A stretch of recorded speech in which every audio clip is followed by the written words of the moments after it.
The 1973 oil embargo, a watershed moment in the history of geopolitics and global energy, was a calculated and potent political maneuver. This action was officially initiated in October 1973 by the Organization of Arab Petroleum Exporting Countries, the Arab members of the larger OPEC, as a result and direct immediate response to the United States' staunch military and financial support for Israel during the ongoing Yom Kippur War.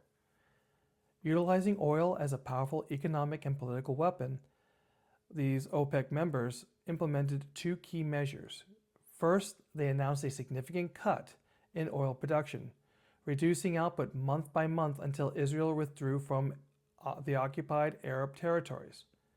Second, and more immediately impactful, they declared a full embargo, a complete halt to oil shipments to the United States and other nations deemed to be aiding Israel. This initial group of targeted nations included the Netherlands and Portugal, whose governments were seen as either too friendly to Israel or essentially transit points for war material.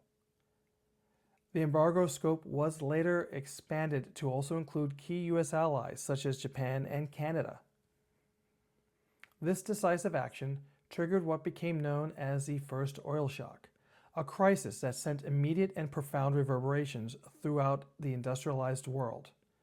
It brutally exposed the deep and precarious reliance of Western economies, particularly the United States, on imported foreign oil for their industrial transportation and consumer needs. The economic consequences were staggering. The benchmark price of crude oil did not just rise, it nearly quadrupled. Starting from an approximate price of $2.90 per barrel just before the embargo, the price skyrocketed to over $11 per barrel by January 1974. This sudden massive increase in the cost of energy fueled a worldwide economic crisis.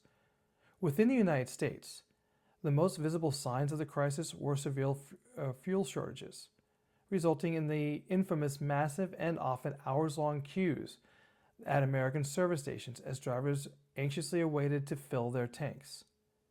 Globally, the oil shock triggered a massive wave of high inflation, stagflation, where inflation and low economic growth occurred simultaneously and contributed to widespread economic panic and uncertainty. Though the oil embargo was officially lifted in March of 1974, it was far from over in its effects. It precipitated a deep world recession that lasted for years and spurred lasting fundamental shifts in energy policy across many Western nations. Recognizing the critical vulnerability exposed by the embargo, governments began actively establishing strategic national oil reserves, such as the U.S. Strategic Petroleum Reserve, to act as a buffer against future geopolitical disruptions. It also intensified research and development into domestic energy sources and conservation efforts. It is a crucial historical distinction to separate the participants and causes of this crisis from subsequent ones. Iran, for instance, which is a major oil producer but is not an Arab nation, explicitly did not participate in the 1973 OPEC action. In fact, Shah Mohammad Reza Pahlavi, then the absolute monarch of Iran, actively capitalized on the crisis, encouraging even higher price increases to maximize Iran's national oil revenue. A completely separate and distinct energy crisis, the second oil shock, would occur later in 1979. This subsequent event was primarily caused by the disruption in global supply following the tumultuous events of the Iranian Revolution, which overthrew the Shah. This brings the conversation to the Strait of Hormuz. The Strait of Hormuz, a narrow waterway connecting the Persian Gulf to the open ocean, has become a major crisis point for the global economy. Typically, about a fifth of the world's oil sails through this passage daily. However, the conflict with Iran has effectively shut it down, trapping over 90% of the crude oil and refined products, according to the International Energy Agency. Iran's government has pledged to prevent the region's oil from being exported, vowing that not even a single liter would reach its adversaries. This disruption has already driven oil prices past $100 per barrel and threatens to unleash a severe wave of inflation across the globe if the blockage persists. The scale of what is at stake cannot be overstated, warned Hakan Kaya, a senior portfolio manager at Neuberger Berman. Should the strait remain closed for several weeks and conditions worsen, some analysts project oil prices could surge to $150 per barrel. Such a rise would dramatically increase gasoline costs for drivers worldwide, placing further strain on household budgets, already squeezed by high inflation. Businesses would also face higher expenses, likely leading them to raise prices further for consumers.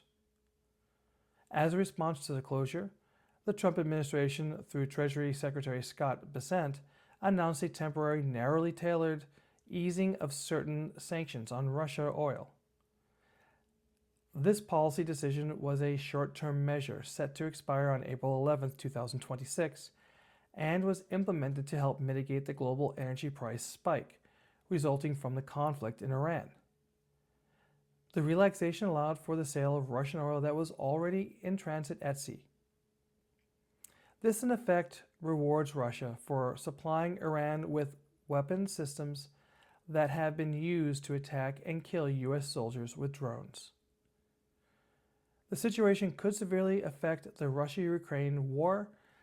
The sanctions initially aimed to diminish the financial gain Russia derived from its oil and LNG sales, while Europe has already felt the effects and adjusted its sourcing to support Ukraine. A new complication arises.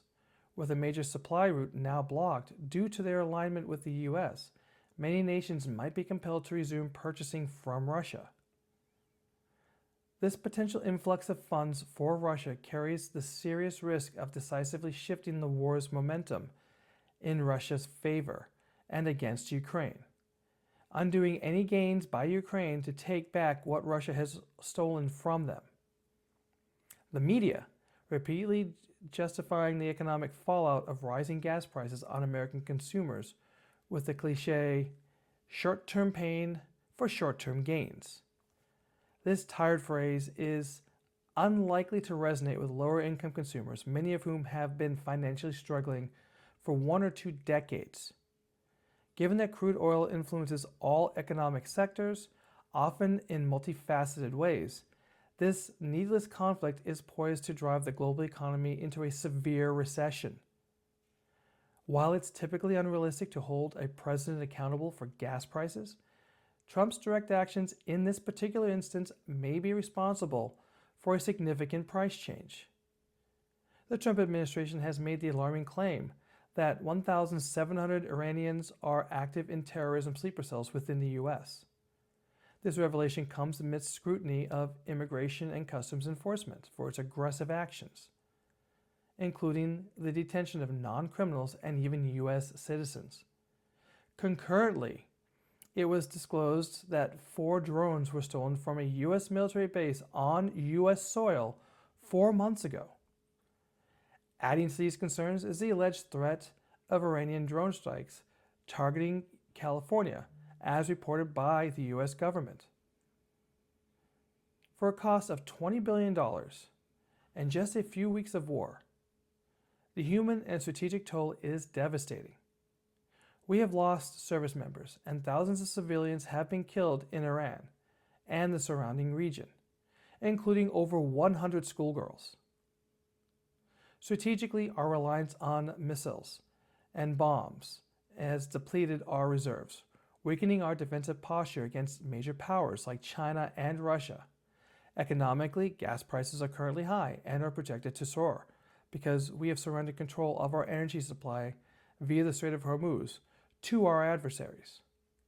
Furthermore, our actions have backfired in Iran, where a moderate bad guy was replaced by his much younger, more extremist son. This new leader now commands an army that is even more fanatically loyal to him, strengthening his capacity to oppress the Iranian people. What precisely have we gained? Trump's campaign promises centered on domestic relief, specifically lowering the cost of necessities like food and fuel, and a foreign policy commitment to avoid new conflicts and end ongoing wars. Instead of delivering on these pledges, his tenure has culminated in a global conflict that poses a significant threat to the worldwide economy. But at least he's had time to go get a few rounds of golf in. Albert Einstein said, "I know not what weapons World War III will be fought, but World War IV will be fought with sticks and stones." That's all for this week. Until next time, remember, silence is compliance. Your voice is vital. Stand up, speak out, strike back. They don't know what they started. If you appreciate this content, please like, share, and subscribe. For updates, ring the bell. Your support truly helps the channel.